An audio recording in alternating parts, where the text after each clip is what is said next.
Hi everyone, it's me, Deborah. This summer, we're going to be learning what it looks like to be a follower of Jesus. We're going to hear stories of some people from history or in our communities and some practices to help us learn how to follow him better. Our first story today comes from the Jesus Storybook Bible, written by Sally Lloyd-Jones and illustrated by Jago.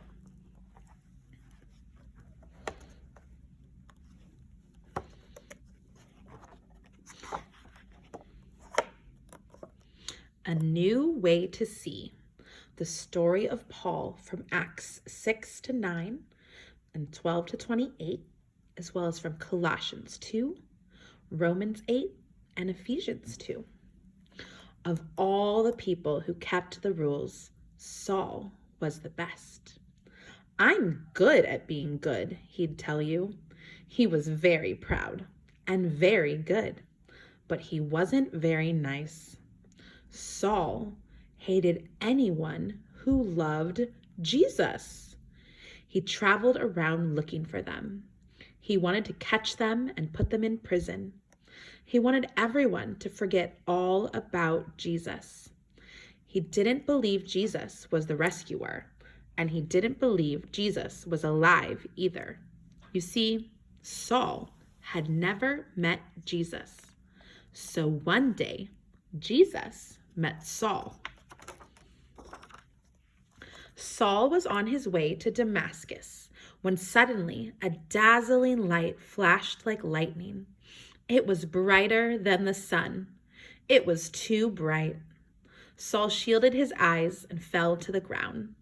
He heard a loud voice. It was too loud. It gave Saul a headache. "Saul, Saul," said the loud voice, "why are you fighting me?"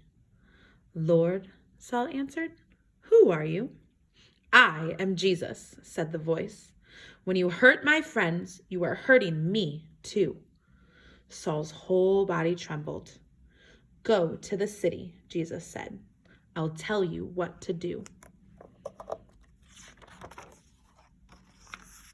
When Saul opened his eyes, he couldn't see. His helpers had to hold his hand and lead him like a little child. Saul was blind for 3 whole days, and yet it was as if he was seeing for the very first time. Meanwhile, there was a man called Ananias who loved Jesus. Jesus came to him in a dream. "Go to Saul and pray for him, and I will make him see again." Ananias knew all about Saul and how he hated Jesus' followers. "Lord, he has come to hurt us." But Jesus told Ananias, "Saul is the one I've chosen to tell the whole world who I am." So Ananias went to Saul. "Brother Saul," Ananias said, "it was Jesus you met on the road." And Ananias prayed for Saul. Suddenly, Saul could see again, but he saw everything differently. He wasn't mean anymore. He even changed his name from Saul to Paul, which means small and humble, the very opposite of proud. And do you know what Ananias' name means? The Lord is full of grace. Grace is just another word for gift, which is funny because that's just what Paul's message was all about from then on. It's not about keeping rules, Paul told people. You don't have to be good at being good for God to love you. You just have to believe what Jesus has done and follow him. Because it's not about trying, it's about trusting.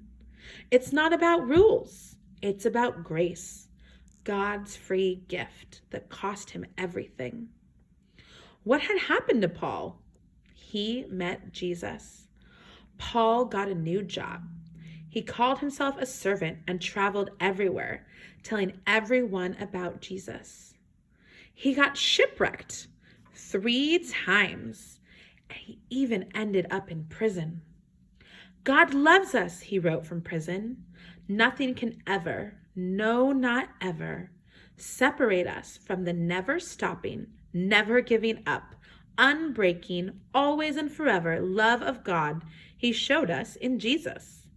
And so it was, just as God promised Abraham that dark night all those years before, the family of God's children grew and grew until one day they would come to number more than even all the stars in the sky.